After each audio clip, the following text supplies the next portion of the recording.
Hebrews. This is Prophets of Awakening. It's our Israelite Advanced Bible Study night. Okay. You can go to our YouTube channel, the Prophets of Awakening, check out our videos. We have over 1,000 or so videos that you can look at, examine, get the meat out. And if you like what you're hearing and receiving, I'm asking you to like, share, and subscribe to the channel. It would be greatly appreciated. For those that don't know, this is a non-Messianic channel. We deal with the Tanakh and the Torah. Tanakh being the Old Testament, so-called Book of Remembrance, and the Torah is the first 5 books of the Old Testament that was given to Moses by our Redeemer and our Savior, the Lord of hosts. Okay. This channel was created to aid and assist Hebrews who are waking up in these last days to their true identity. Shalom and welcome to the channel, and welcome to our Israelite Advanced Bible Study. Okay, topic what we'll be dealing with, it's a lot going on, so what I'm gonna do is play the videos, play the information, then we'll break it down and tie it to the scriptures. Okay, we're gonna do our normal, which is a moment of silence, prayer, psalms. We have some current events, some need to know information. Then we'll open it up for Q&A, comments, and any dialogue anybody may have. We have a topic for discussion. Okay, then we'll pick a scripture and break it down. Then we'll close out. Okay. With that being said, this moment of silence is for the Lord of hosts and all that he's doing to bring about our prophesied deliverance in these last days. Lord, we come before thee, bow down with great respect for our Redeemer.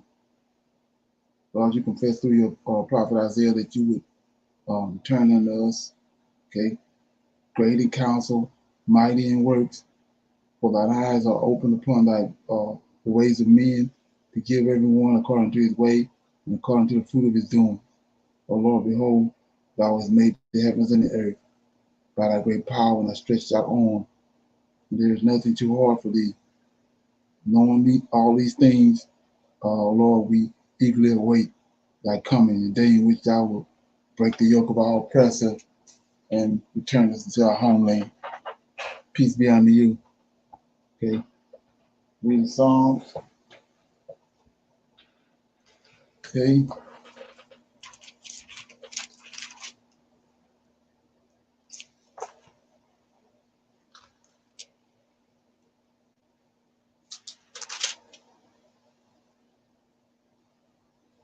Okay, I'm gonna read Psalms 11. It's in the Lord put I my trust. It's a Psalm of David. It says, in the Lord I put my trust. How say ye to my soul, flee as a bird to your mountain? For lo, the wicked bend their bow. They make ready their arrows upon the string, that they may privately shoot at the upright in heart. If the foundation be destroyed, what can the righteous do? The Lord is in his holy temple. The Lord's throne is in heaven. His eyes behold, his eyes lead to try the children of men. The Lord oppresseth the righteous, but the wicked and him that loveth violence his soul hated. Upon the wicked he shall rain snares, fire and brimstone, and horrible tempests. This shall be portion of their cup. For the righteous Lord loveth righteousness. His countenance doeth behold the upright. Okay, that was Psalms 11. It says, in the Lord put out my trust. What I saw in that, these are like 7 verses. It's got a lot of information in it. But for one, verse 6 says, this the cup that the Bible always talking about. It says, upon the wicked he shall rain snares. Upon the wicked he shall rain snares, fire, brimstone, and horrible tempests. This shall be the portion of their cup. So this the cup that he talks about. They got over in Revelations and in different places in the scriptures. I think it's in Isaiah. So this cup right here is for the wicked. Okay. And another verse I saw was 5.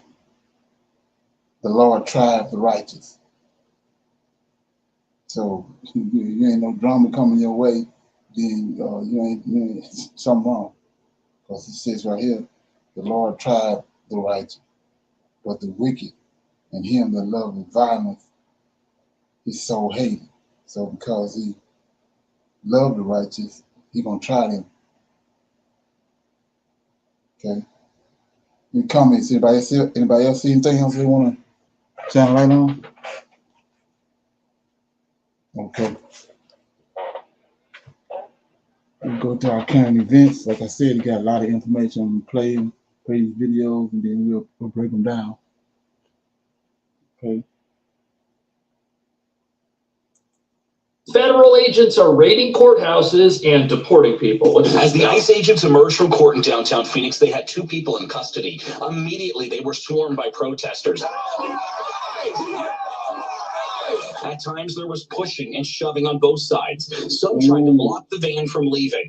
Protesters saying what's happening isn't right. They think that we're scared of them. They think that we're going to just run off and be scared, but we're not. So what we've been seeing right now is what we've been seeing all morning. Federal agents waiting outside the immigration courts. You can see right here, putting immigrants or people who were waiting for their asylum case in a van and taking them off. This is what we saw over and over throughout the morning and into the early afternoon. Families going into the Phoenix Immigration Court building for a hearing about their asylum case and leaving in handcuffs. So what's happening here? People are going to immigration court, and when the proceedings of the immigration court end, folks that no longer have temporary protected status, they're being arrested by ICE because they've lost the legal right to be in the country. Immigration attorney Hillary Walsh told us this new reality is forcing her to have some tough conversations. I have to make sure that my clients follow the law. I can never counsel them to not follow the law. But now I'm going to essentially be letting them know that it's a high likelihood that they will be arrested if they go to court tomorrow or the next day. Walsh said she has never seen anything like what happened today before. And they're getting put in handcuffs with their children outside the courthouse, where they were told to show up because they wanted to fight their case. A number of protesters showing up confused over what was happening. Why do you have to do this? Why do they have to be this way? Frozen in time? Don't take slow for an answer. Get optimal.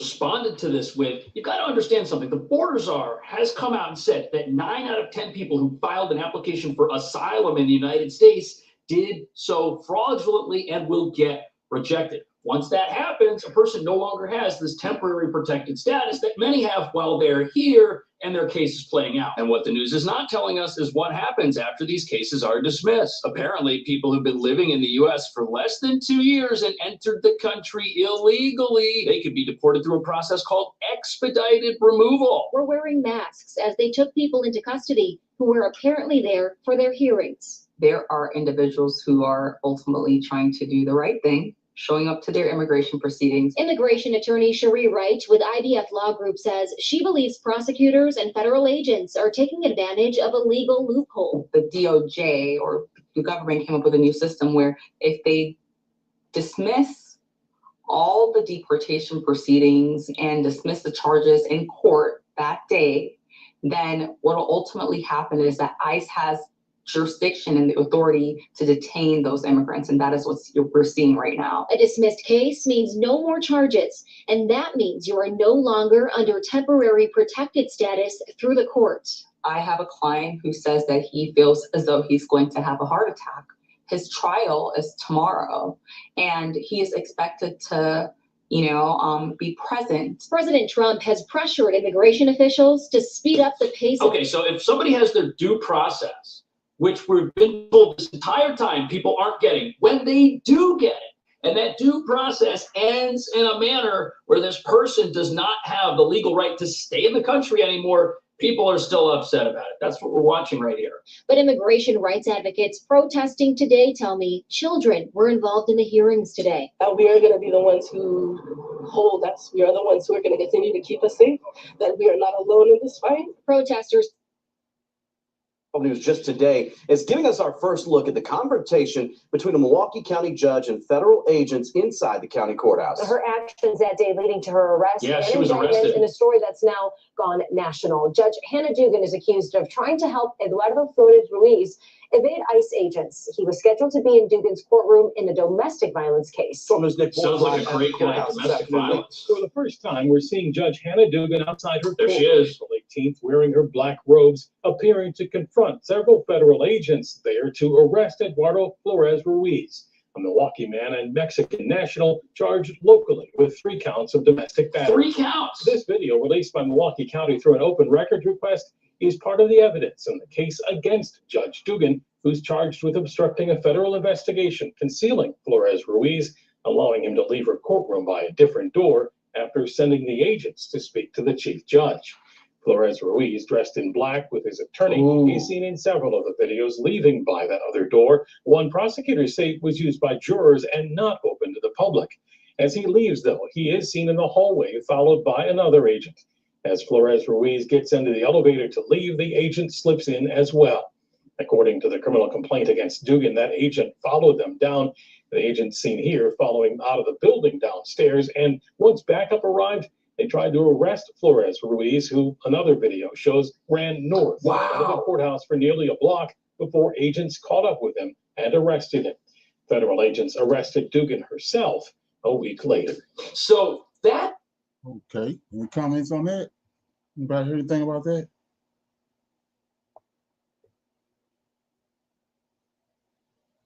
No comments? No, sir, I didn't hear anything about it, but that's just it's just unheard of. They're doing everything, they pulling every string that they can pull. Shalom. Exactly. Yeah, and turned the democracy up on his head. They did that when Trump went in there with 32 counts, and then still became president. So everything is up for grabs now. Okay. Here we go.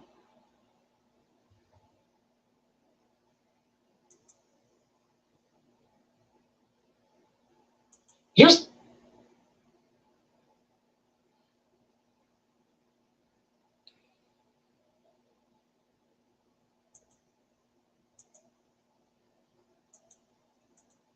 Welcome to the bullpen.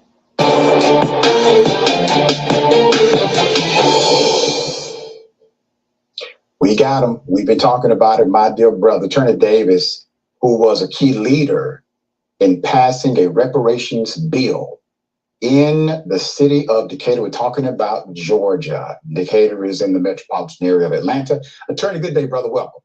Hey, Doc, how are you? It's good to see you, brother. As always, man, we appreciate your work.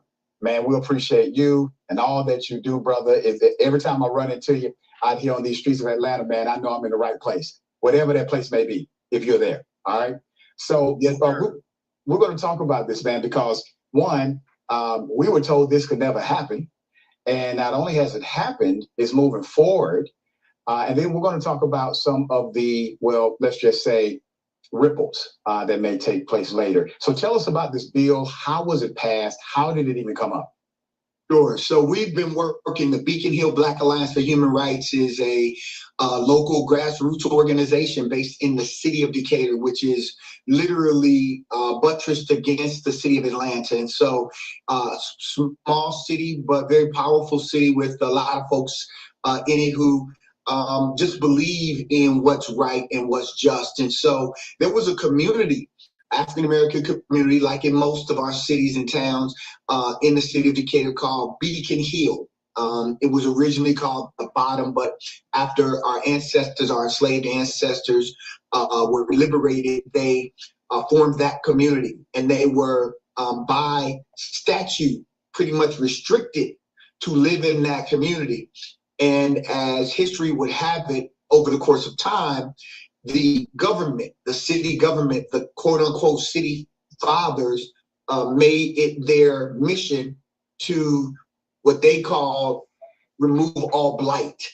And what it really meant was get rid of this community of Beacon Hill, which they did through urban renewal projects and They took the land, eminent domain, and so now there is no longer a community in the city of Decatur called Beacon Hill. We have some signs, some historic markers, but there is no longer a Beacon Hill community. And so this resolution addresses not just our enslaved ancestors who are buried in Section 6 of the city of Decatur cemetery, but it also addresses the redlining and other issues that resulted in the complete displacement of the Black community out of the city of Decatur. Both white, Black, brown, etc. They get it, all right? But there are those who just authentically don't get it. And I want you to nail that point again. It's not about the person or the ancestor. We're talking about the government did this. The government not only allowed it, they were co-conspirators, and the government has a responsibility legally, ethically, and morally in order to make it right. Explain that point again to us. Doc, you're right on it in that, let's be clear. The city of Decatur just celebrated its 200th year anniversary since it was incorporated. It wasn't until 1984 that we had our first African-American elected official in the name of Elizabeth Wilson, who still is alive and really helped us tremendously during this research. And so we went to the records. We could see where the city commissioners, the same body that we went in front of 2 weeks ago, that same body, they had a group of African-American citizens in 1955 come to them and say, listen, we are suffering. You're taking land. You're smashing us into smaller and smaller swaths of land without providing us public service. And this was the Decatur citizens of color committee. And this group of very courageous citizens, some of whom became the DeKalb NAACP, which was founded in 1955. These folks are the ones, our predecessors, who fought, who demanded, who said, you know, we're being mistreated. And this government turned a blind eye to it. And not only did they turn a blind eye, they conspired with the federal government to bring in the funding, what's called urban renewal, to push the Black community out to build up both the high school as well as the current DeKalb County Justice Center, where the very place that we call the Justice Center is where citizens of Beacon Hill used to live. They removed, so the irony of having a Justice Center be the responsible for the removal of Black citizens is just something that we have to grapple with as a community. Okay, anybody got any comments on that? That's in Atlanta, supposed to be predominantly Black residents. They getting hoodwinked. Shalom, sir. Yes, I'm here in Shalom. Atlanta. Yes, Brother Leonard, if I'm not mistaken, they did that also in Lake Lanier. They were saying that that was a Black community and they created this self-made lake and that covered that community. Oh, yeah, okay. When they covered over with water? Yes, sir. They created this Lake Lanier. And I think as it stands now, there's no Afro-American in that city. I can't think of it right now.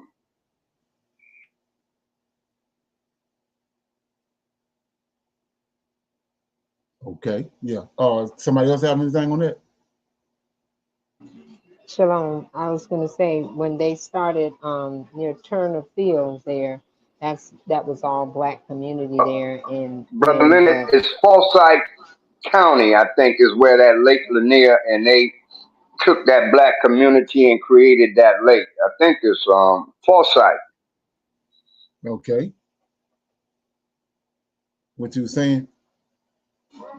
Oh, I was saying that when they took Turner Field, when the guy who owned it died, then they came through and just took all of the Black, just first they tried to redistrict it, like the guy was saying, through the government, and people wasn't selling, and then they made it where they had to take little or nothing for it, or they'll get nothing. So there's no more of those homes around that field anymore, because they redistrict everything, and the blacks don't have no homes there right now. Shalom. Okay. Anybody else got anything on that? Yeah, got another video pertaining to reparation. Let me get that.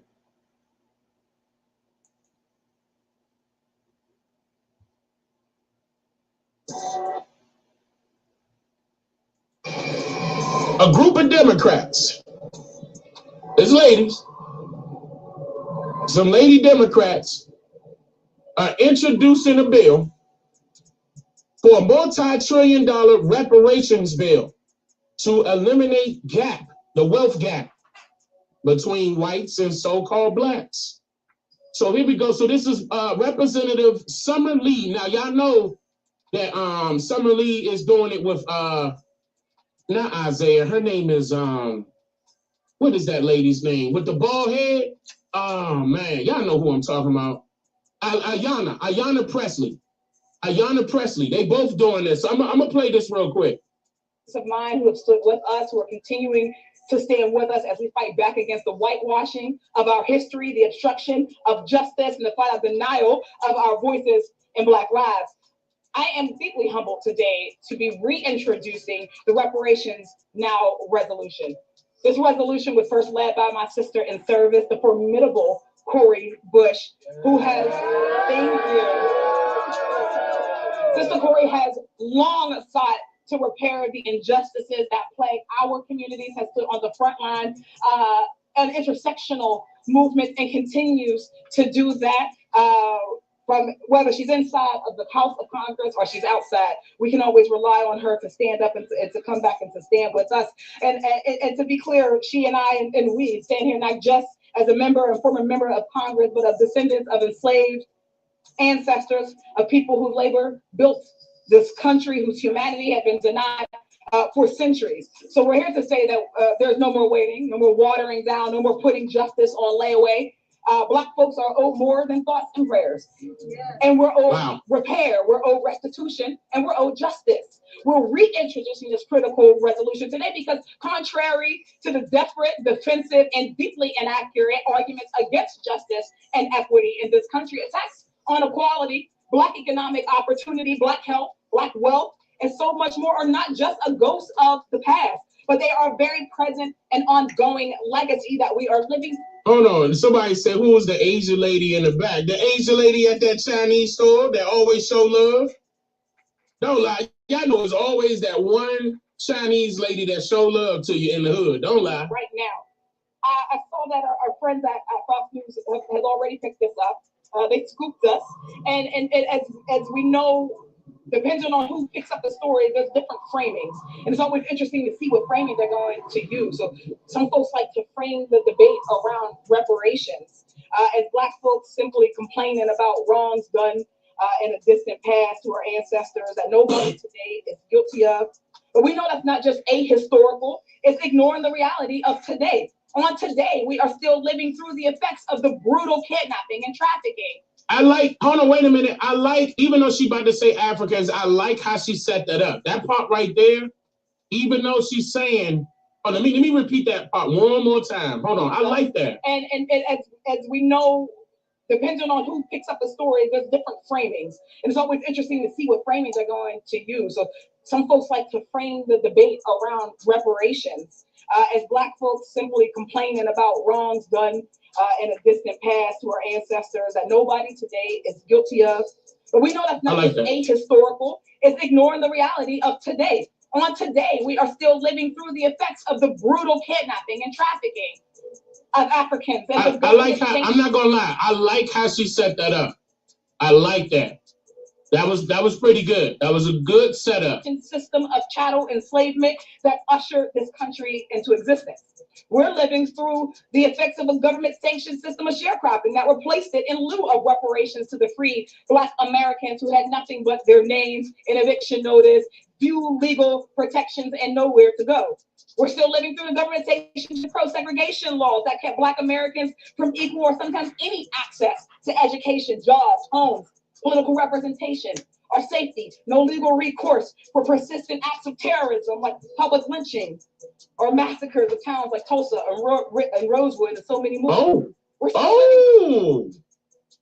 Okay. Wait a minute. Who is she? Let me follow her on Twitter real quick. Okay. Hold up. I like this. Wait a minute. 2 likes so far. Hold up. Nah. But she Democrat, ain't she? God damn it. She Democrat. But nah, I mean, hold up. I like that. I could probably send her some information though. Hold on, her name was Republican what? No, I mean not Republican, Representative Summer Lee. She a Democrat. Hold up though. She may listen to some information that we got. Yeah, here she go. Yeah, I'm gonna send her some stuff. Okay. Y'all want me to rewind that back? We're still living through the government-sanctioned pro-segregation laws that kept Black Americans from equal or sometimes any access to education, jobs, homes, political representation, or safety, no legal recourse for persistent acts of terrorism like public lynching or massacres of towns like Tulsa and Rosewood and so many more. We're still living through the government-sanctioned voter disenfranchisement, followed by government-sanctioned discriminatory housing. Yeah, hold on, bro. Yeah, three. Okay. I'm mad that she a Democrat. Okay. Mass incarceration and more. The harms done to enslaved Africans and subsequent their descendants for generations to follow are innumerable, but they are well documented. That's what she messed.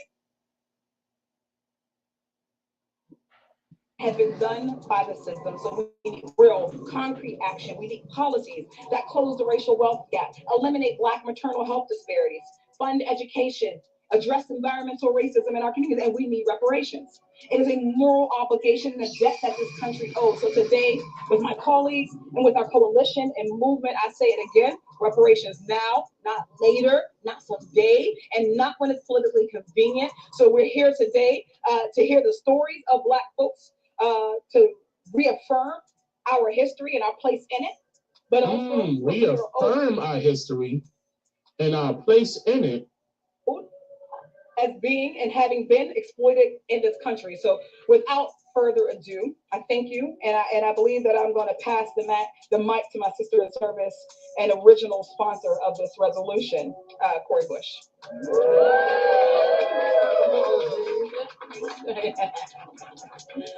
Oh, and good afternoon, everyone. Thank you for being here. Many thanks to. Let me look her up for you, Bush. For your leadership and for taking up this mantle and moving it forward. There you go with the moving it forward. That's a Democrat. And I'm so honored to be here with you, to see you shining in all of. All right, she's from St. Louis, Missouri, 48. Push this forward with the help of all of the people up here. I'm just so proud of you and so excited for you.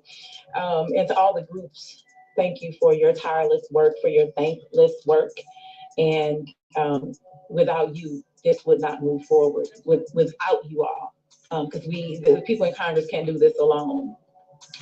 Today, we stand here in the shadow of centuries of injustice and in the light of our ancestors' unbreakable spirit. Today, we say what too many are afraid to say, reparations now. When I decided to run for office years ago, one of my priorities was to come here and move the needle on reparations in a transformative way, to see what the internal barriers are in Congress and to work to overcome them. I also knew I wanted to introduce legislation, and as we heard from Representative Lee, we actually did that. So in 2023, after working with all of the groups represented here and so many more for more than a year, back and forth working on this legislation. Woo! Together, we introduced the Reparations Now resolution. It was a labor of love.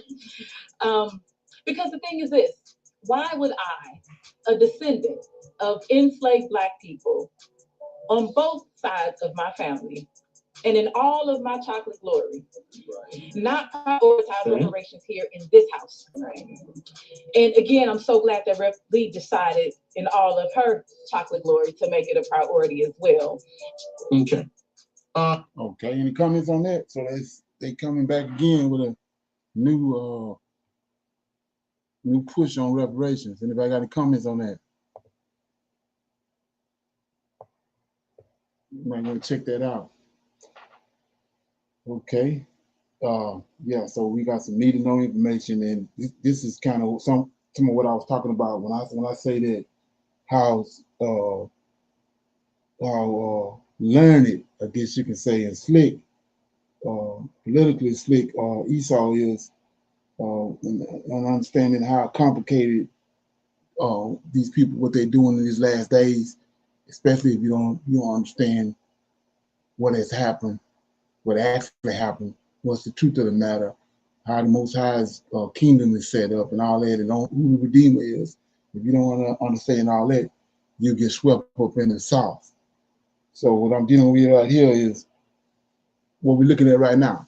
In Ezekiel 38, it plainly tells you, Gog and Magog, we know that this Russia and China gonna, the second Ezra tell us, Gog and Magog is gonna, they was reserved, these two kingdoms was reserved for the end, to bring the beast, the fourth beast to his end, which is the eagle in second Ezra. So they want us to think now they bring Russia on the scene, and they bringing all this Pan-Africanism with their propaganda on the scene, and they're making Russia look like they are the good guy, right? So let's look at that. They say that Russia never doing the scramble for Africa back when they did the Berlin Conference, and they divided Africa and dismounted to where it's at today, saying Russia wasn't a part of it. But let's look at it. I'm gonna start out with my man from Africa, Pierre Lumumba, what he got to say about it. Then I'm gonna come back with another video with a little more information in it. So here we go.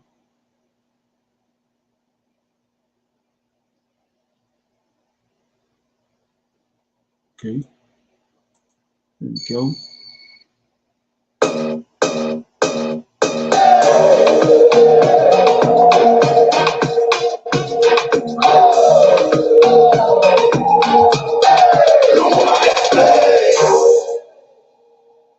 I think about neocolonialism and the state of the neocolonialized.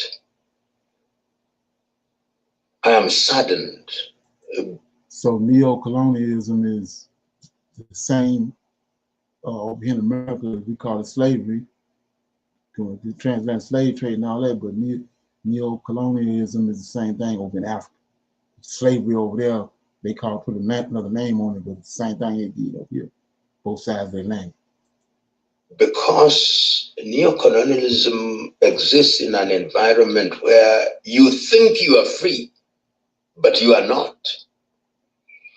And I think Kwame captured it very well.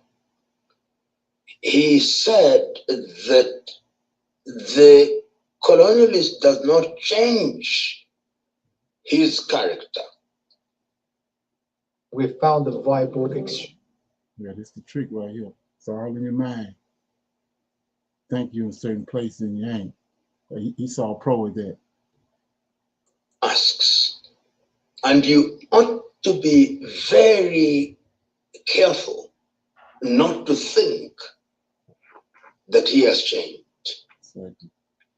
and that his character will change. You've got to remember that his agenda remains one. He got it right, and that is why he wrote the book for which many say he was overthrown. Neocolonialism, the last stage, of imperialism. The other person that not normally comes to my mind when I think about neocolonialism is Chinua Achebe. Writing in 1958 as a 22-year-old, he wrote a book that has remained iconic, Things Fall Apart. The white man is very clever, he says. He has come into our midst. We welcomed him. We thought he was our friend, but he has put a knife on the things that held us together, and we have fallen apart. You can see that lamentation in Things Fall Apart. Cultures are destroyed. Political organizations within African societies are destroyed.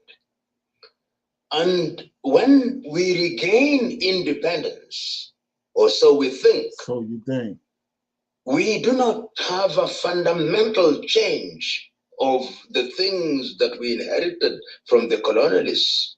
We retain the boundaries because we think it is dangerous to change them. And in fact, the question as to whether the boundaries should be revisited is an issue both in Addis Ababa in 1963 and 1 year later in 1964 in Cairo, when the meeting is convened by Gamal Abdel Nasser. Nkrumah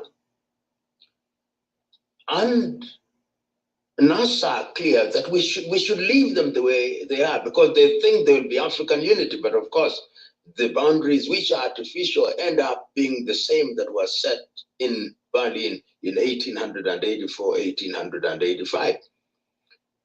And as John Henry Clark, that great American Pan-Africanist says, when there was an explosion of independence in Africa, there was no change in the governance systems. All African countries continued the governance system that they inherited from their fathers. You see what he said in place again. He said that an explosion happened, right? But then shit changed.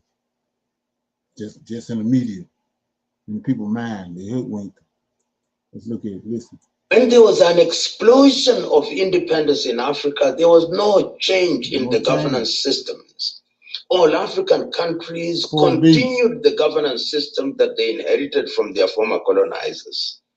So that if you are governed by the French, nothing changes. It's the same way that they did. If you are governed by the British, the same thing. If you are governed by the Portuguese, perhaps a little change. If you are governed by the Belgians, if you are governed by the Italian. So that in the minds of some people, there is only a change of guard. Exactly. You now have black skins occupying the same houses and same offices that were occupied by the colonizer. Exactly. You now have them occupying the same seats and same offices described in the same way. So that the neo-colonial project creates another group of individuals, historians and political. So this prime example of that is King, Obama, Michelle Obama. Got you thinking that you're making progress, but these people, they coming from them people, the same people. They just got they got skin, dark skin, but same people. That's how slick Esau is. Political scientists have described them in these borrowed French terms, comprador bourgeoisie. These are people who are still doing the bidding of the colonizer. Exactly.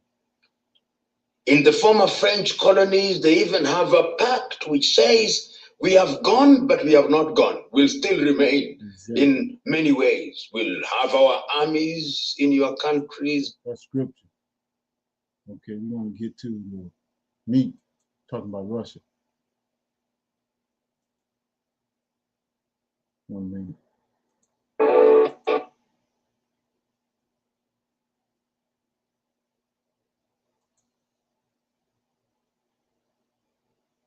The struggle for independence, the Soviet Union, whose immediate successor in the eyes of many African commentators is Russia, helped.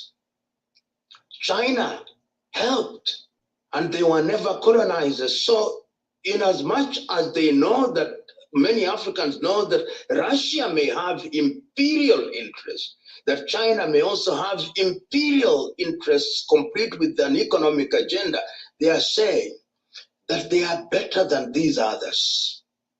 They are better than these colonizers. At critical times in our lives, in our history, they have been with us. And to the extent that they want to help us again, we will embrace them because we know that they have stood by us.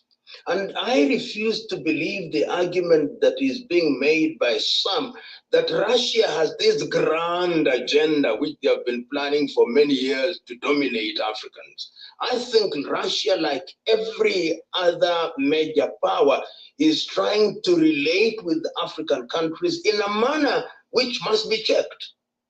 Because Russia is a strong country, and if we don't control Russian interests or Chinese interests, then we will not have a partnership of equals. But for the moment, the simple argument is Russia is being beaten by the West. We are being beaten by the West. Let us put our efforts together. As we would say in Africa, when a wild cat is eating your chicken and a friend of yours comes to help you drive the wild cat, that is your real friend.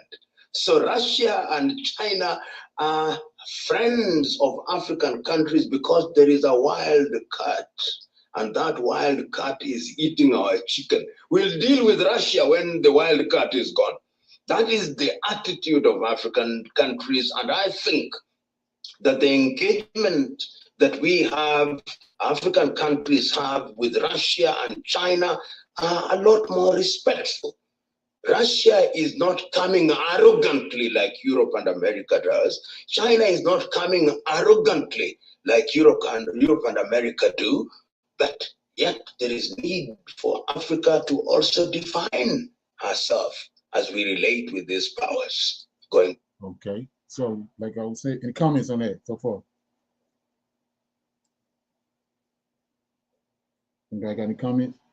Yeah, so I was sitting there listening to that, and somebody got something? Yes, sir.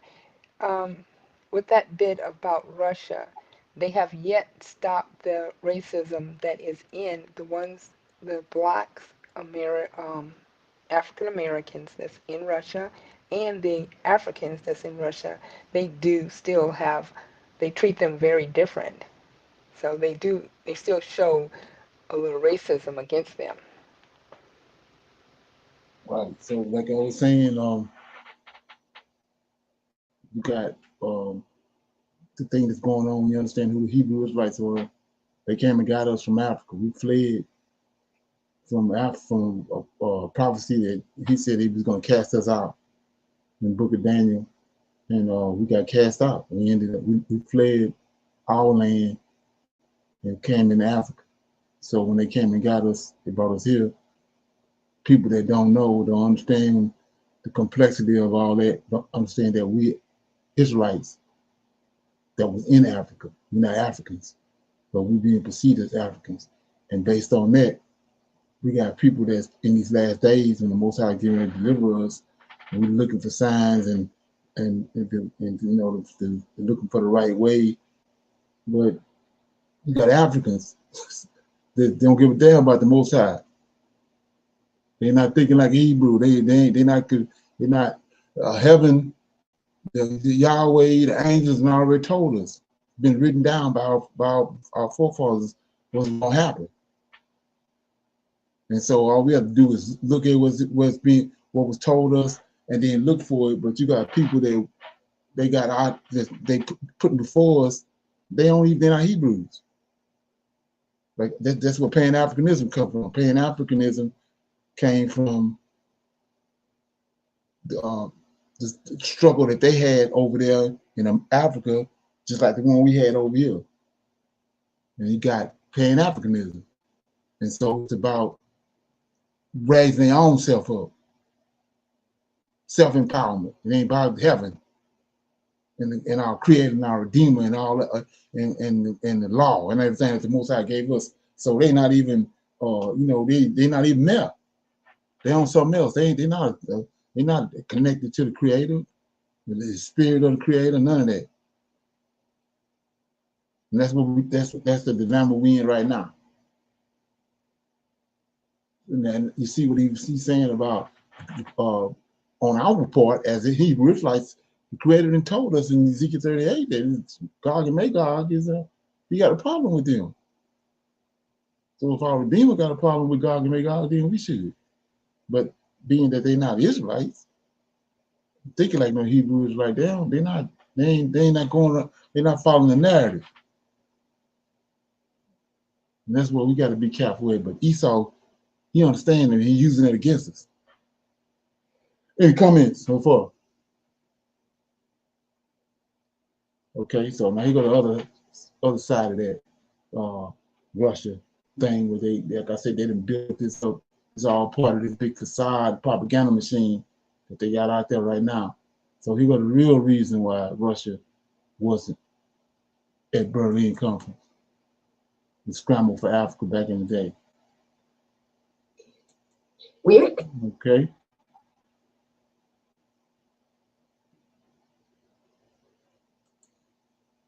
Hey, Breakdown family.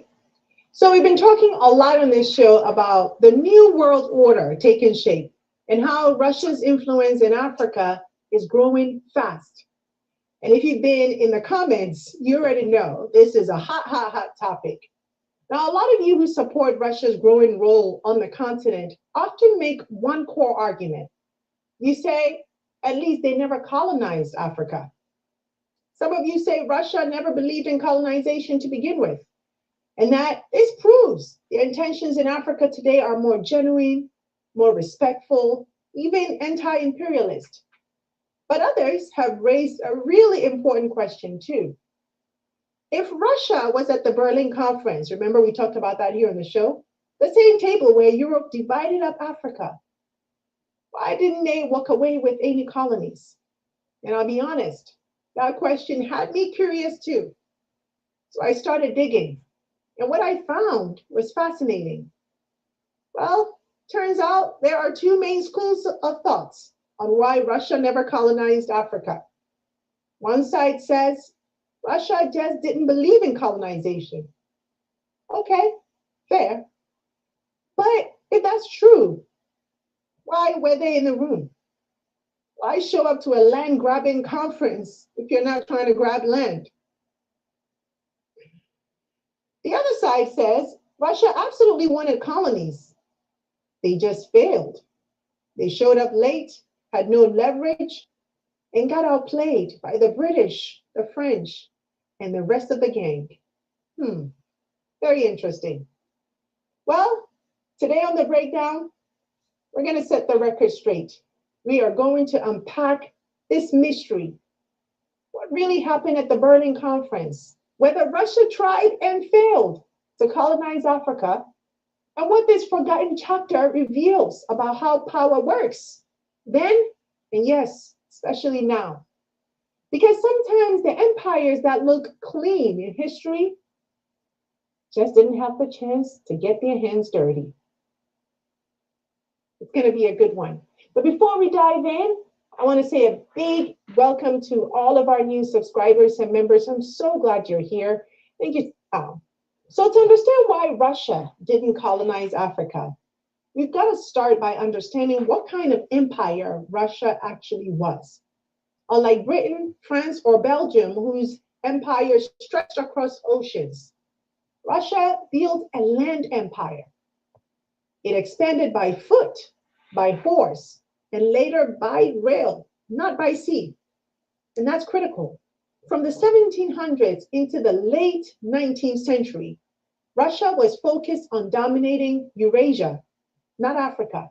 They were busy expanding east into Siberia, south into the Caucasus, and deep into Central Asia, swallowing up what is now Kazakhstan, Uzbekistan, Georgia, and Chechnya. That expansion wasn't accidental. It was strategic. They were obsessed with securing their borders against rivals like the Ottoman Empire in the south, Persia in the east, and later Britain in India. In fact, some historians call the 19th century the era of the Great Game, a shadow war between Britain and Russia over influence in Central Asia. So while Britain was out building a navy to reach Africa and the Caribbean, Russia was barged down fighting mountain tribes in Dagestan. Their eyes were locked on what they called their near abroad. And that's key, because empires don't expand everywhere at once. They expand where it's easiest, where it's profitable, or where it's necessary for survival. And for Russia, Africa simply didn't check any of those boxes, at least not at that time. They didn't have a major Atlantic port. They didn't have the naval power to compete. And they didn't have a strong commercial class pushing for overseas trade, the way Britain or France did. What would happen if you had no water, no tap?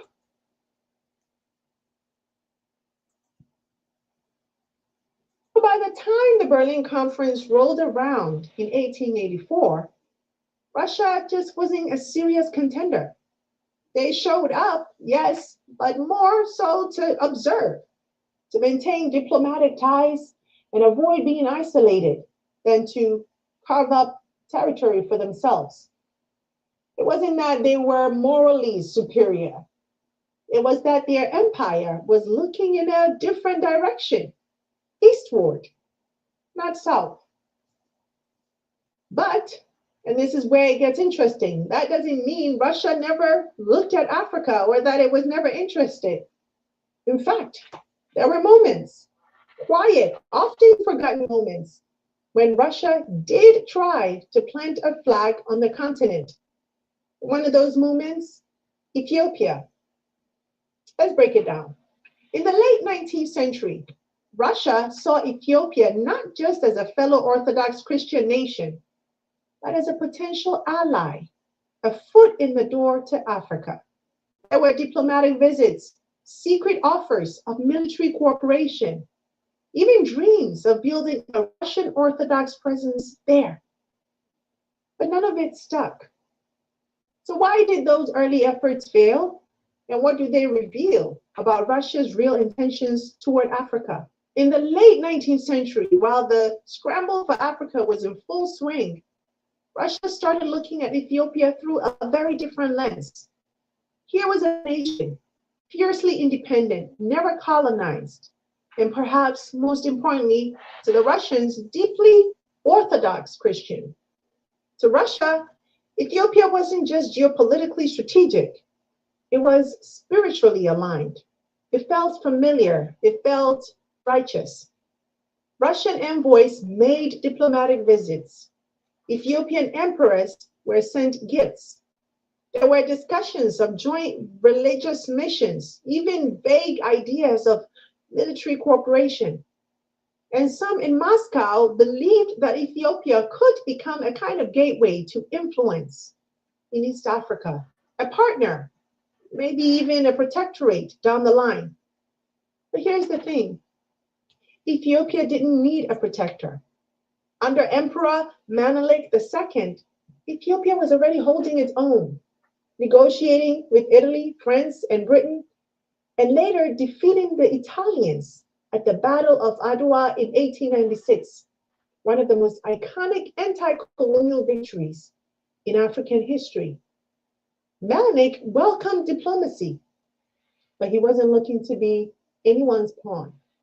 So while Russia dreamed of religious brotherhood and soft influence, Ethiopia remained firmly independent. Without a strong naval presence or colonial infrastructure, Russia had no way to deepen its role. It couldn't defend Ethiopia, couldn't build supply routes, and couldn't project military power in the region. So, just like that, the relationship fizzled. And then Russia's quiet attempt to stake a claim in Africa slipped away. And this wasn't an isolated incident. According to Vladimir Shubin, in his article, How Russia Tried to Colonize Africa and Failed, Russia also tried to build relationships in places like Madagascar and Egypt. But again, no colonies, no protectorates, no permanent foothold. Why? because Russia's ambitions didn't match its capabilities. It didn't have the money, it didn't have the ships, and it didn't have the leverage. The truth is, Russia's failure to colonize Africa wasn't because it was morally opposed to empire. It's because it wasn't strong enough to compete with the colonial titans of the day. That's his argument. And that's a nuance many people miss. Now that Okay. Any comments on that? Thanks. Shalom. Shalom. Yes, she is right on all of that. And also, they wanted to get the people, they wanted slaves also, but they knew that it was going to be a cost. They had nowhere to get them there, and they knew that they would not adapt to the cold climate that they had. So they had to back away from trying to get them as slaves. Okay. And yes, sir. Anybody else? Shalom. I also want to say this. The gentleman who was speaking on it saying that Russia is being good to them. And that's just like a wolf in sheep clothing. And I believe Russia and China are wolves in sheep clothing, acting on their part, like you said, that they're Magog and Gog, and the Lord of hosts do not, but he's using them because he does not like them or does not approve of them, I would say, but he's using them. Right. When you go to the scriptures, it tells you they reserved to the end. That's why they wasn't a part of the Berlin Conference. Because he says, the scripture second Ezra said they reserved for the end. Ain't that something? Yes, sir. Anybody else? Yeah. A little more of this, then we'll move on. we've laid out the history, the land-based empire, the failed attempt in Ethiopia, the quiet diplomacy with no follow-through, it's time to ask the bigger question. What does Russia's absence from Africa's colonial map actually mean? Because here's where the debate gets tricky. On one side, there's the popular claim, especially in online Pan-Africanist and pro-Russian circles, that Russia never colonized Africa because it didn't believe in colonization, that it stood apart from Western empires, that it was always different, more respectful, more anti-imperialist. And listen, on the surface, that sounds good. You can understand why people think. So I'll interject right there. So back to, like I said, thinking like a Hebrew, what did the Lord of hosts tell the Pharaoh? I raised you up just for this moment, so I can be glorified. And we just read, we just talked about in second Ezra, he said, I'm reserving Gog and Magog for the end. Okay? And like I said before, the person that's doing the talking, nobody regarding him. They didn't take him out of the story. Like that. Especially today, when Russia is presenting itself as a friend to Africa, no strings attached, no colonial baggage, no lectures. But the deeper you dig, the more that narrative starts to unravel. Because as we've seen, Russia did believe in empire. Russia. We don't often think of it as a colonial power. We associate colonies primarily with the overseas conquests of Spain, France, and Britain. But Russia has been colonizing its neighboring territories for centuries, primarily in Asia. Its actions follow the same mechanisms as the colonization process of Western countries: the exploitation of natural resources, forced modernization, the creation of local elites to strengthen the position of the colonizer, and the imposition of its own language and culture. Kazakhstan is a prime example of Russian colonization. But after more than 3 decades of independence, it is still struggling with decolonization. Just ask the Chechens, ask the Kazakhs, ask the people of Central Asia. They were colonized brutally for generations. So no, it's not that Russia rejected colonization. It's that Africa was too far, too expensive, and too competitive at the time. And when they tried, they failed. Which brings us to today, my people, because now, over a century later, Russia is back in Africa. But this time, it's not coming with ships and flags. It's coming with weapons, mining contracts, private military firms, grain diplomacy, and anti-Western messaging. And some African leaders and citizens are welcoming that, not because they love Russia, but because they're fed up with the West, fed up with broken aid promises, with IMF debt traps, with hypocrisy. So Russia steps in and says, we never colonized you. We're different. Let's work together. This is what true partnership should look like. Okay. That's something. So with that being said, I'm gonna open it up for some Q&A. Anybody have any questions or comments about anything they came across in they studying and searching? Anything you heard on this channel you want to talk about? Shine a light on it. Shalom. I was have a question about the Israelites and the Levites, being that Moses was Aaron was Moses' oldest brother. Why wouldn't they be the same? Moses as an Israelite, or was he a Levite as Aaron? Yeah, they got the same father. They both Israelites. They both Levites. They Israelites by nation, but they Levites by tribe. Shalom. So when he said he was a Hebrew, that's the word. Hebrew was translated or changed into Israelite from who changed their name? I think it was Nebuchadnezzar, or was that? Well, you gotta look at the reason why it says Hebrew Israelite is because of Noah. They got the Hebrew part from Noah. I mean, the people that crossed over. That's the people that crossed over on the boat from the flood. That's where the Hebrew come from. Then the Lord of hosts came and wrestled with Jacob, changed his name, and Jacob had 12 sons, Israelites. So they Hebrew Israelites. That's how you get it, the 2 words. Thank you. And then you got, like I was saying before, you got Abraham and Isaac never was Israelites. They was only Hebrews. They became Hebrew Israelites when Jacob was born, and Jacob had 12 sons.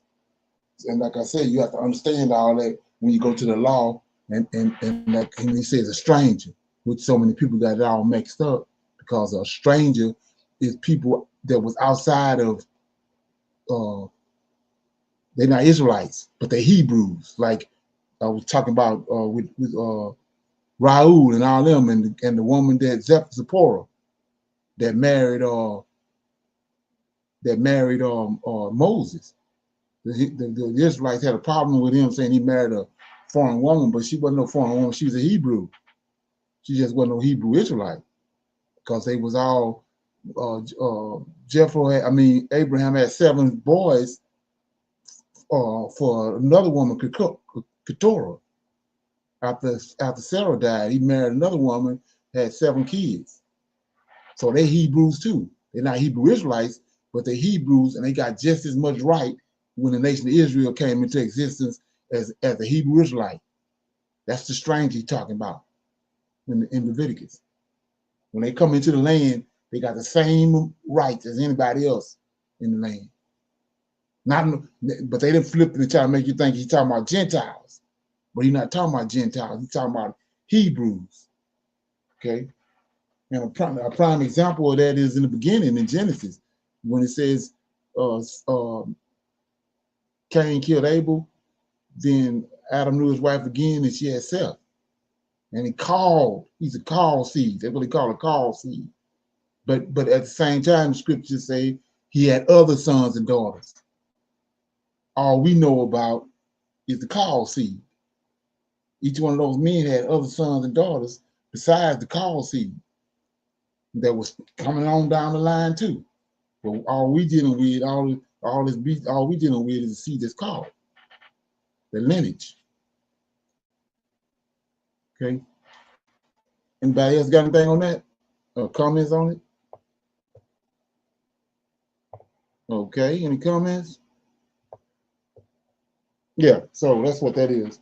So with that being said, I had never got around to doing it, so I want to do it right now because of, like I was saying, what we just broke down with the Russia never colonized Africa thing. Like I said, we're dealing with Esau. He's super sharp, and like I said, he got an agenda. He wants to move the throne, so-called throne of David from England back to America, back to Israel. He wants to rule the world from Israel, from Jerusalem, fake Jerusalem. We want to go back there, so he want to build a temple. Everybody seen him, they forgot about that. So he got to come up with this elaborate plan because he's super slick, how to make it happen.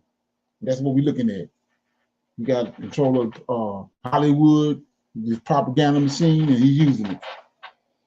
So, play this message right here that Abraham Toure sent to Black Americans, right? I never had that opportunity to play it over the last couple of days. So I'm gonna play it right now. I'm gonna break it down.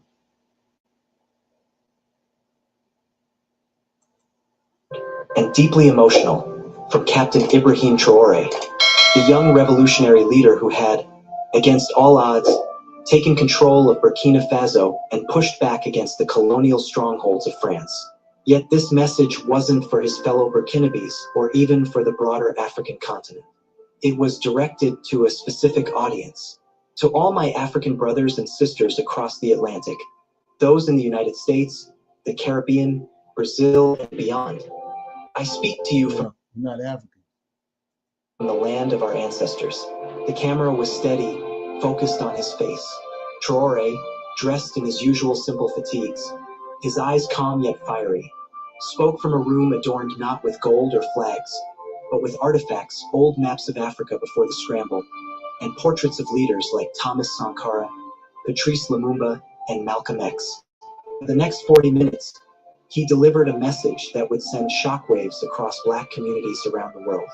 Traore began by acknowledging the painful history of slavery and colonialism, the double assault that had ripped the African soul in two. You were taken by force. List vacation rentals on Booking.com opens the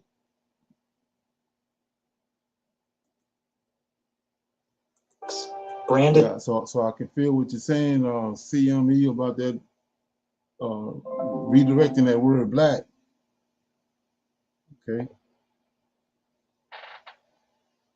Like animals, separated from your mothers, your languages, your gods.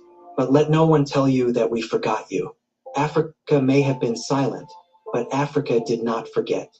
He spoke of the shame that many Africans were made to carry, the manipulated history that said they sold their own. He reminded the viewers that most of Africa's kingdoms resisted the slave trade, that betrayal was orchestrated by European guns, missionaries, and divide and rule tactics. They erased your names in the West. They beat your languages out of you. But the rhythm of your walk, the drumbeat of your heart, that is Africa still speaking. At this point, many watching the stream were in tears. Barbershops in Chicago turned down their music. Elders in Atlanta clutched their beads. Activists in Harlem paused, as if they were hearing something ancient and sacred return. Traore shifted gears. This is not just a history lesson. I did not come to tell you about the chains. We all know the chains. I came to tell you that the chains are breaking again. And I want you to be part of it. He laid out how Burkina Faso and other Sahel nations were rising up, throwing off French neo-colonial control, taking back their gold, their land, their education, and their dignity. They fear me not because I have power, but because I remind them of Sankara. They fear you not because you riot, but because of what would happen if you and I stood side by side. He then made an announcement that would leave the world reeling. Burkina Faso, Mali, and Niger would be launching a diaspora citizenship program. All descendants of enslaved Africans would be granted fast-track citizenship, investment opportunities, and land access across selected rural zones being revitalized by the military-led African Revolution. If you feel homeless in America, know that you are not homeless, you are landless. And land can be given back. Then Traore leaned forward and became personal. To the young man in Oakland who wonders why the police treat him like prey, come and learn what it's like to walk without fear. To the woman in New Orleans teaching her children Black history, ain't this what they did with Obama? Come and walk the same ground where our ancestors prayed to the gods before the ships came. To the rapper in Atlanta with power and no direction, help us build studios here and shape the narrative from the motherland. And to the grandmother in Detroit who still carries the stories of lynching and loss, your strength is sacred to us. We honor it. He spoke directly to celebrities too. He called on them not with accusations, but with hope. Beyonce, Jay-Z, Kendrick, Rihanna, Oprah, your power means more here than there. Your presence can move. Ain't that what Pastor Manny said? Move mountains. Let us build together. Traore revealed the name of the new initiative, Operation Sankofa. Go back and fetch it. From the Akan proverb. Under this plan, he said, African nations breaking free from Western control would work together to create a Pan-African development corridor for Black returnees. Healthcare workers, farmers, engineers, teachers, artists, all would be welcomed. He emphasized this was not charity or rescue. We don't need saviors. We need builders. You are not foreigners here. You are fragments returning to the mosaic. He also warned about the challenges. Africa is not paradise. We have poverty. We have corruption, we have wounds, but we also have you, and that changes everything. After the message ended, the silence that followed was heavy and sacred. In a small apartment in Southside Chicago, a 26-year-old teacher named Malik sat still, phone still in his hand, tears running down his cheek. In Atlanta, a retired Vietnam veteran named Uncle Joe stared out the window, whispering, but he remained unfazed. Let them come. We are not afraid of economic sanctions. We survived colonialism. We survived coup. We will survive this because for the first time, we are not alone. Our brothers and sisters are listening. Traore released another video, this time shorter, but even more defiant. We are not asking you to leave your countries. We are asking you to reconnect with your roots, to see Africa not as a grave, but as a garden.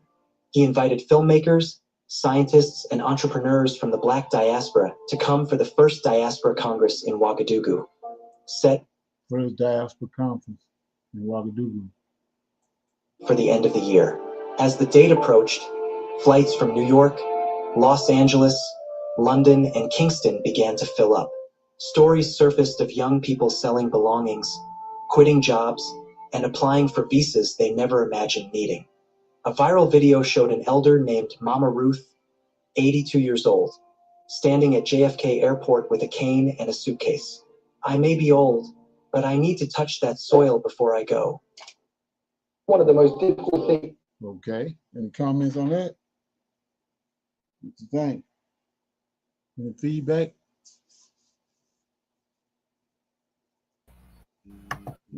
Yes, Brother Leonard.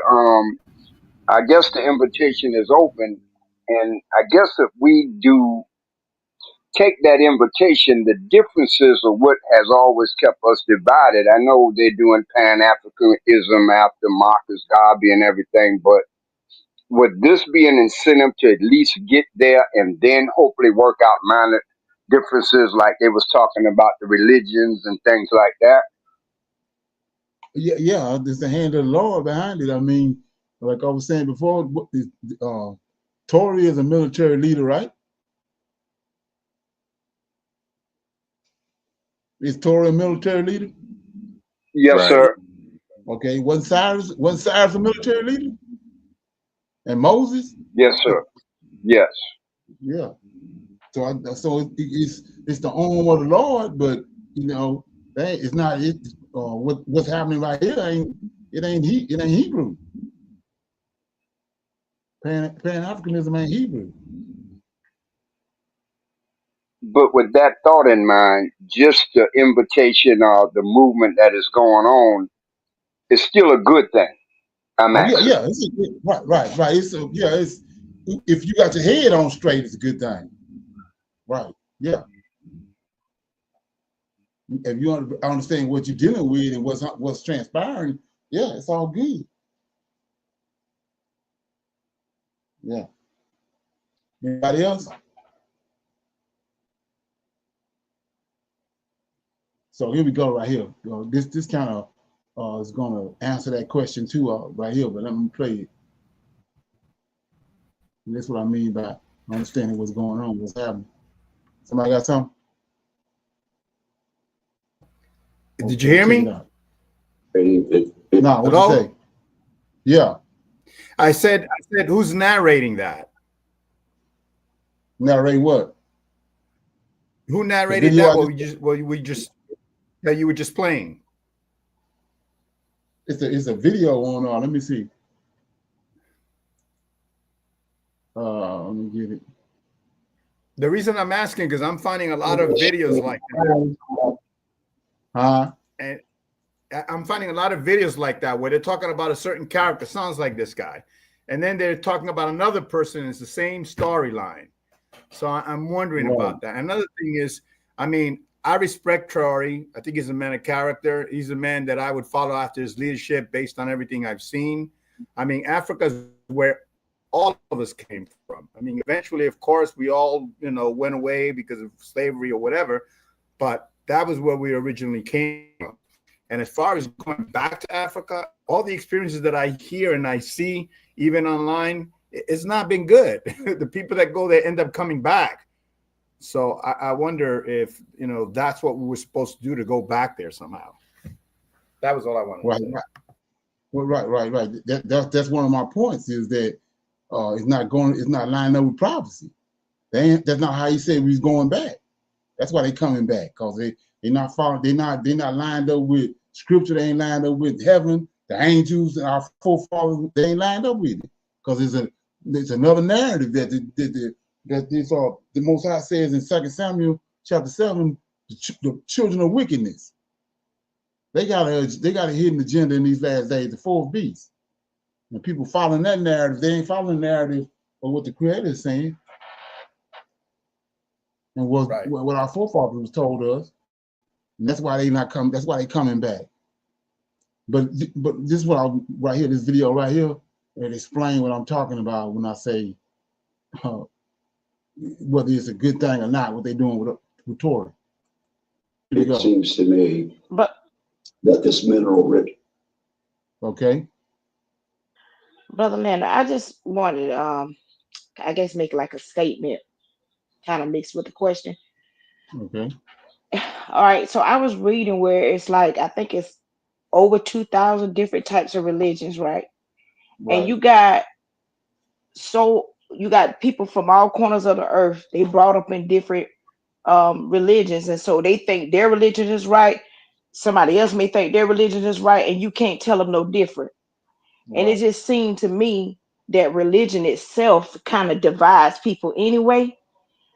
I just don't understand why we can't serve the Lord, serve God, have a personal relationship with God without having to be like doing a certain thing to be able to, you know what I mean, to be in, to make it into heaven.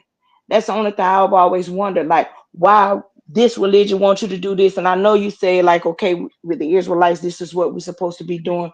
But I just feel like, it's just like I said, just a personal opinion that we shouldn't. Why do we have to have a certain religion to make it into heaven? You know what I'm saying? If it's somewhere in the Bible, you can direct me to.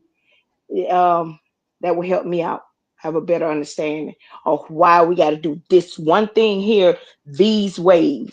You know what I mean? Right. Somebody else that may not understand what we might believe may look at it and say, well, I do believe in God, but I don't know if I want to do that. Am I supposed to be doing, you know what I mean? It can be kind of confusing to somebody who's still a baby in it and still learning about, this particular religion. Right. Right. So first off out the gate, this is not a religion. It's a culture. It's a way of life that was, and they foiled it by they hoodwinked it, and they tied the New Testament to it. So that's what when the Bible says he didn't want us worshiping idols and statues. That's religion. All that's tied to religion. Living a life as a Hebrew Israelite is not a religion. It's a culture. It's a way of life. And like I said, go ahead. Oh, I was just gonna say, so like when it speaks on, the things you can eat, the things you can't, like stuff like that. I thought that all kind of retired. I mean, goes kind of like in religion as well. Like when it's telling you things you can do, things you can't do, and stuff like that. That's what I thought religion also played into religion. So that's why I thought it was kind of like a religion, because you kind of. That's the Torah. Okay. The 5 books he gave us that, it's like I was saying, when you understand how the Creator and how these angels, fallen angels, and how they operate, they're gonna come and with the sort of the same way what the Creator set up. So it's gonna look like, that's the reason why they didn't got away with the New Testament so far, because they predicated it off of the Old Testament, and so it looked the same. So people would say, how you gonna deal with the Old Testament? Don't deal with the New. And that's the same. Like, for example, just JC, when it says, because nobody really done the research on it and followed it through. But when you come into that religion, when you be born into it, they say, he was 12 years old. He taught in the temple. He turned water into wine. He was born of a virgin. Well, every pagan idol before that, those same titles was put on them. So you see what I'm saying? All that is religion. And they attached it to the Tanakh. And they attach it to the Torah. So when you say don't eat pork, it's because the Creator that made the pig and know what he made the pig for, and he's because it's people that he loved, he know that that's detrimental to him. So he told us don't eat that. Then he says that 6 days you work and 1 day you don't work. All those things are not religion, but they detrimental to our life, to our way of living. But they didn't came along, and because they didn't bounced off of it and making it look like it's everything is religion, but it ain't religion. So basically what you're saying is those are the things we're supposed to be doing anyway. We should have never ever been doing it the other way. Right. It should have been, we should have been eating in a more cleaner way, whether seafood, all that stuff. We once never supposed to be eating it, because basically they eat what's dead, most besides fish, I think. Right. Certain fish. So basically these are the things that we should already be doing. Exactly. Right. Okay. So a prime example to that is, like I was saying, if you go to anatomy books or anything about the anatomy, you'll see it's 2 systems in our body. One of them is for cleanse. One of them is for cleanse us and all that. They got it. I think they have it in blue, and then they have another system in our body that's red. It's for where you urinate and you defecate, you get all that stuff out. So it's the same thing when the Most High created the earth. So it's animals that he used that clean the earth. They're not meant to be eaten. Like in the ocean, he got the shrimp and the lobster. All them keep the ocean clean. And then on the earth, you got possums, coons, buzzards. Them the animals not meant to be eaten. And being that he the creator and made all that, he gave us the playbook on what to do. So it's not religion. Yeah. Okay. Thank you for breaking that down for me. I appreciate it. Thank you. Okay. So yeah, I'm gonna play this right here. This has had to do with the strategy that they got for us. Like I'm saying, all this stuff we seeing is looking good with Ibrahim Troy with the red hat on and all that. It's obvious to see his Pan-Africanism, but here we go. Continent has not been able to move to a utilization of the resources to benefit the people there. After all this time, it's a puzzle that we haven't unwound. Hey, Breakdown family. What I'm about to share with you today is one of the most chilling things I've witnessed in a long time. On April 3rd, the U.S. Senate held a hearing to discuss America's military posture in Africa and Europe. And while a few headlines did come out, like General Langley accusing Ibrahim Traore of corruption, the full picture, the real story here, it barely made a sound. I sat down and watched the entire 2-hour hearing, start to finish. And let me tell you, it was traumatizing. It sent a chill right down my spine. Because behind the formalities, the suits, the flags, a brutal truth was laid bare. One we've been shouting from the rooftops here at the Breakdown for a long time. Africa has no friends, no true friends, only permanent interests.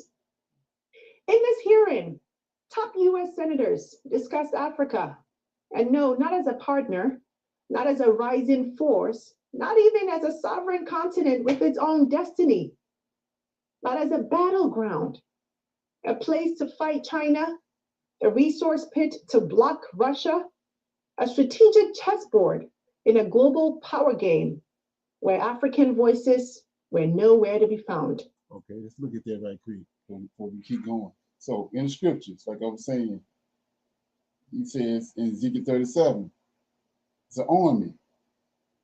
He raised our forefathers up out of their graves. Then he tells us that in verse 11, he tells Ezekiel it's an army. It's the whole house of Israel, but it's an army, right? Then we go to Ezekiel 38, Gog and Magog, that's an army. So where they at? they in Africa. So like saying right here, it's not about it's a war. It's Most High bringing the end. He's bringing about the end. There's a war going on. So these people, and so why are they there? Why is Gog and Magog there? To take a spoil. That's why he's there. Okay. So like I said before, go back to the past. What they did with Berlin Conference, they had to come with some kind of they come with a propaganda machine. And love the people to sleep with propaganda in order to get the spoils. That's what we're looking at. Okay. And if, as if that wasn't enough, they openly admitted something even more chilling, that their development aid, USAID, and programs aren't really about helping Africa rise. They're about maintaining strategic leverage and influence. To take a spoil. About keeping Africa locked in. Right. Take a spoil. Locked in America's orbit. My people, I love that day. And in true Breakdown style, we're going to walk through what they said, what it really means, and what it signals about the United States' true strategic play on the African continent. It's going to be a long show today, but it's necessary. So I need you to stick with me till the end so we can have a conversation. Because trust me, how Washington views Africa matters.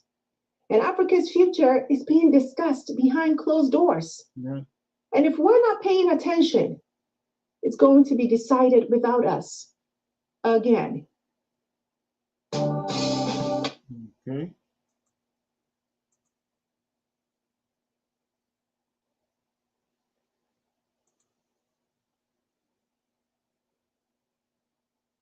If you haven't already, and tap the notifications, partnerships, and security initiatives across the African continent.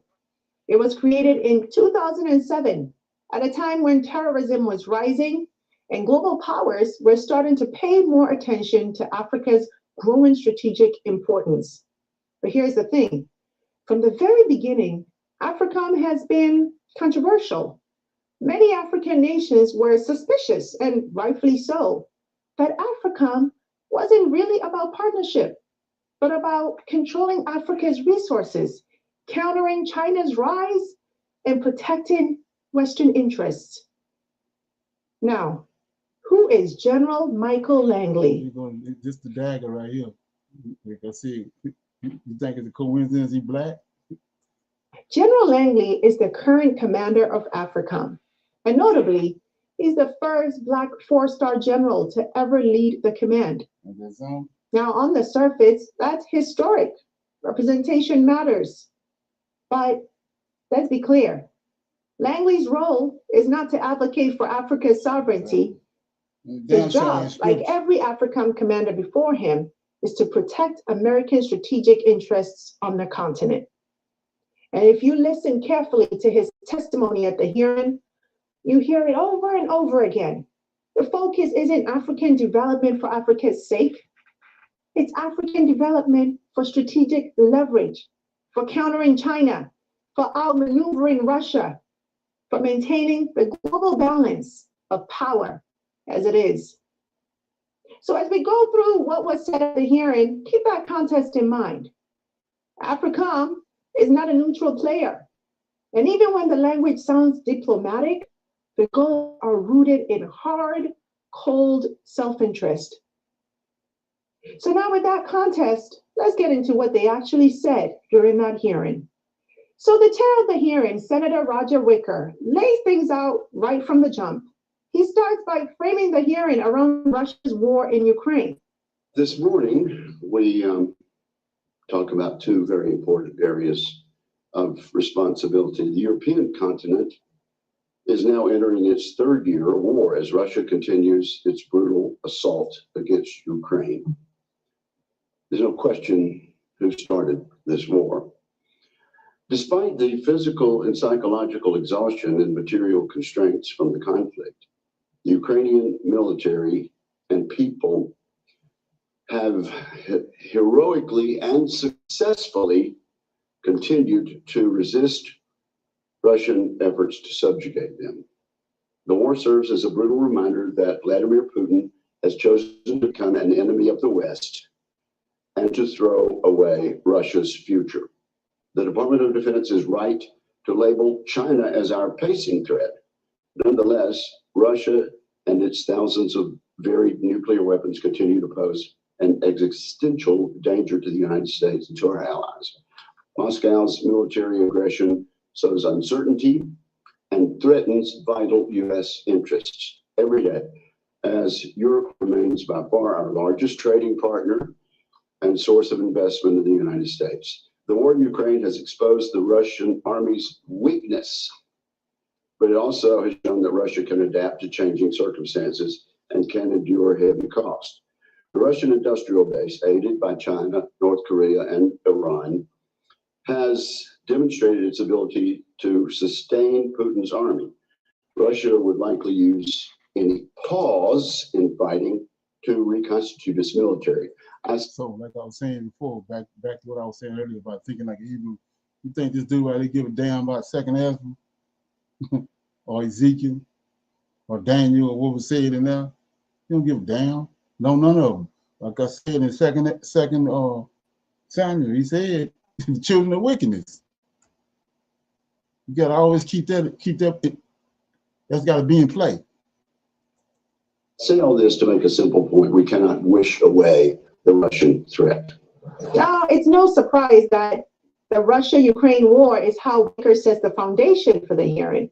He starts by hammering home that Russia remains a major threat despite its battlefield losses. And he warns against any U.S. pullback from Europe, arguing that would only embolden not just Russia, but China too. But here's where things start to get interesting. Wicker explicitly links Africa to America's global fight against China and Russia. The Chinese Communist Party views its competition against the United States as a global project. To China.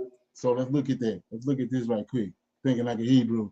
So in Isaiah warned Josiah not to go and mess with the king of the east that was coming, Cumish. The Lord of hosts was with him. The Lord of hosts had him on a mission to do something. Josiah ain't listen. And Josiah went to fight against the man, not understanding that the Lord of hosts was with him. Because the Lord of hosts multitasking. Whether you can believe it or not, he multitasks. So he got something else going on. His prophet had already told him, don't deal with it. He went there and he got killed. So we know right now, like I've been keep saying over and over again, Gog and Magog is in the scriptures. Most High said that he reserved them for the end. These nutbuckets fighting, call themselves contending, America, trying to contend with Gog and Magog. Who you think gonna win? That's thinking like a Hebrew. Okay. The continents of Europe, Asia, South America, and Africa are all critical in Xi Jinping's unprecedented global military expansion. In particular, Beijing has been active on the African continent. In Djibouti, China's naval base has grown substantially. It's now capable of hosting China's most advanced naval vessels and serving as an intelligence collection outpost against American and allied forces in the entire region.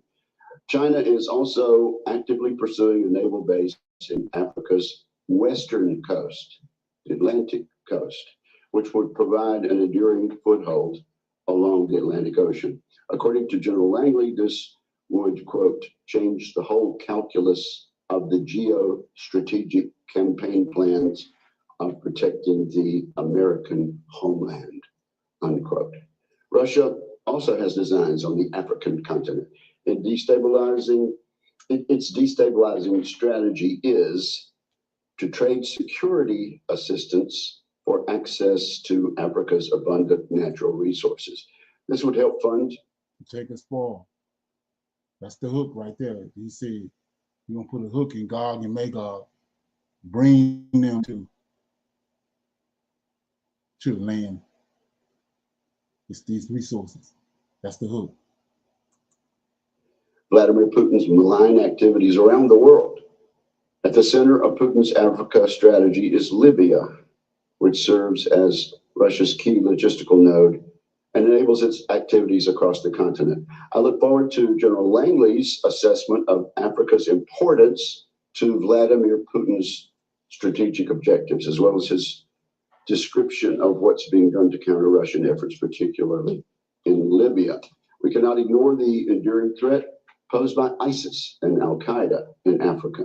Without sustained pressure, these vicious terrorists will reconstitute and continue to threaten America. President Trump was absolutely right to approve strikes against ISIS leadership targets in Somalia in recent. So they're trying to protect America, these wicked devils over here. That's what the Pan-African agenda about. Propaganda machine that you watching unfold is to protect America, which is in defiance against the scriptures. Weeks. Our adversaries view their fight against America as a global fight. We see their efforts playing out across Europe and Africa in particular. Now is not the time for an American withdrawal from these theaters. We cannot allow the Chinese Communist Party and its partners in Moscow, Tehran, and Pyongyang to overcome us strategically or to erode the ability to protect American interests around the world. So we have a lot of important topics to talk about today. I look forward to hearing our witnesses address these and many other concerns during this hearing, along with my friend, the ranking member, whom I recognize right now.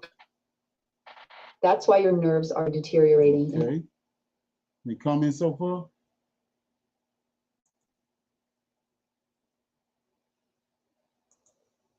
Okay, put a little more of this, then we'll pick this a scripture. And let man talk for a minute. Yeah, here we go. Okay. Pointing out that China already has a major naval base in Djibouti, and that Beijing is pushing for another one on Africa's west coast. Why does that matter? Because a Chinese naval base on the Atlantic would bring Chinese warships right to America's figurative doorstep. It's not just about Africa anymore. It's about global positioning and U.S. homeland security. Meanwhile, Russia is also busy in Africa, trading guns and mercenaries for access to Africa's natural resources. Libya, according to Wicker, has become Russia's logistics hub for expanding its influence across the continent. And it doesn't stop there. Wicker also warned about terrorist groups like ISIS and Al-Qaeda reconstituting in Africa, saying the U.S. must stay engaged militarily to stop them. So what's the big picture here? Africa is no longer just Africa. In the eyes of Washington, it's a critical battlefield in a global power competition between the U.S., China, Russia. And so, like I said, everybody wants to assume that America gone. We're still over here. We're still in captivity. They still in play. You know, you're looking at all this propaganda, but everything's still in play. The Lord of hosts ain't came and got us. So you got to consider it's a 900-pound gorilla in the room, and everybody act like he ain't there no more. He's still there with the same games. Okay. And even Iran. But here's the thing. When the U.S. frames Africa this way, mainly as a pawn in someone else's chess game, whose interests are really being prioritized? Exactly. Is it Africa's or is it America's? That's the deep question we have to ask as we walk through this hearing. Exactly. Then Senator Reid jumps in, and if you listen carefully, you notice something very revealing about how Washington views Africa today. In Africa, our adversaries are focused on building trade relationships while seizing influence from us. China's military ambitions on the continent are no secret, from their growing presence in Djibouti to the more than 100 seaports that have been constructed, financed, or operated by Chinese state-owned enterprises and could be used as dual use for future military contingency. Russia has expanded its military engagement in Africa also, including by restructuring the Wagner Group's operations under an umbrella organization called Africa Corps, a historic irony of great proportions. They want to expand the reach of the Russian private military enterprise across the entire continent. Russia is also investing heavily in disinformation campaigns across the continent to spread anti-Western movements, undermine democracy, and promote Russian-backed authoritarian leaders, especially in regions like West Africa. It would seem that America's competitors recognize that to neglect Africa. In the eyes of Washington, it's a critical battlefield in a global power competition between the U.S., China, Russia, and even Iran. But here's the thing. When the U.S. frames Africa this way, mainly as a pawn in someone else's chess game, whose interests are really being prioritized? Is it Africa's or is it America's? That's the deep question we have to ask as we walk through this hearing. Then Senator Reid jumps in, and if you listen carefully, you notice something very revealing about how Washington views Africa today. In Africa, our adversaries are focused on building trade relationships while seizing influence from us. China's military ambitions on the continent are no secret, From their growing presence in Djibouti to the more than 100 seaports that have been constructed, financed, or operated by Chinese state-owned enterprises and could be used as dual use for future military contingencies. Russia has expanded its military engagement in Africa also, including by restructuring the Wagner Group's operations under an umbrella organization called Africa Corps, a historic irony of great proportions. Here we go. They want to expand the reach of the Russian private military enterprise across the entire continent. Russia is also investing heavily in disinformation campaigns across the continent to spread anti-Western movements, undermine democracy, and promote Russian-backed authoritarian leaders, especially in regions like West Africa. What's that? It would seem that America's competitors recognize that to neglect Africa is to invite long-term strategic peril. Okay, any comments on that? If you want to watch that whole video, it's Chilling Truth about America's strategy for Africa. It's the name of it. Yeah. Anybody got any comments? Yeah, I have a comment on that. First of all, I almost threw up listening to that. Hey, you hear me? I can hear you. Yeah, I said, first of all, I almost threw up listening to that. It's a bunch of bunk, okay? First of all, this thing with China being there and with Russia being there, if we look at China's history, when have they ever really attacked any other countries other than the problem they have with Japan? I'd like to know. What would prove that they're doing the same thing that the United States did when they don't have a record with that? And plus, the way they deal with Africa is respectfully, like they're equals. They're bringing something to the table where the United States is not. So all that stuff that they're talking about Africa, I mean, that what China and Russia's doing, that they just, they got these, people that are communists trying to, that's just a bunch of bunk, for real. That's what I gotta say. Okay, is Russia and China in the Ezekiel 38? I'm sorry? Russia and China in Ezekiel 38. Well, I imagine that they might be, but I'm just saying that they're not coming at this the same way the United States did. I mean, obviously they're showing in front of everybody that they're treating them as equals. Okay, so that's what I've seen, and everything I've seen on the news, everything that I've gained from other people. That's what I see. Now I know you're saying that there's some prophetic events with regards to them. Okay, but I'm just saying what I see, and I know that people that are talking and saying all these things about Russia and China are people that are American. You can tell by what they're saying and who's talking. Right, exactly. Right. Okay, anybody else got anything on that? Shalom. Again, Okay. I say that both Gog and Magog are the sheep's in wolf, it's the wolf in sheep clothing. Exactly. Right. Anybody else? Okay, we're gonna somebody gonna pick a scripture and read it so we can break it down before we go.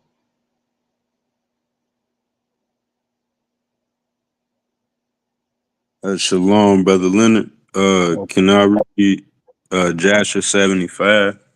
Go ahead. Few verses there. All right. So this would be when Ephraim tried to leave Egypt early. And so it said in verse 2,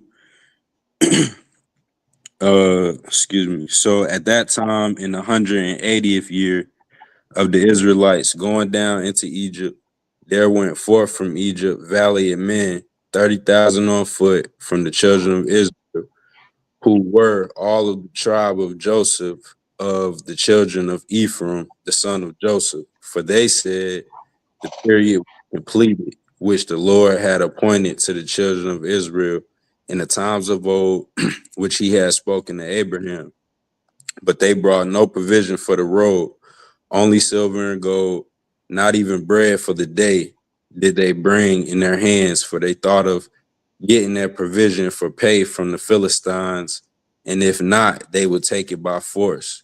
And these men were very mighty and valiant men, and one man could pursue 1,000, and two could rout 10,000. So they trusted to their own strength, and they went together as they were.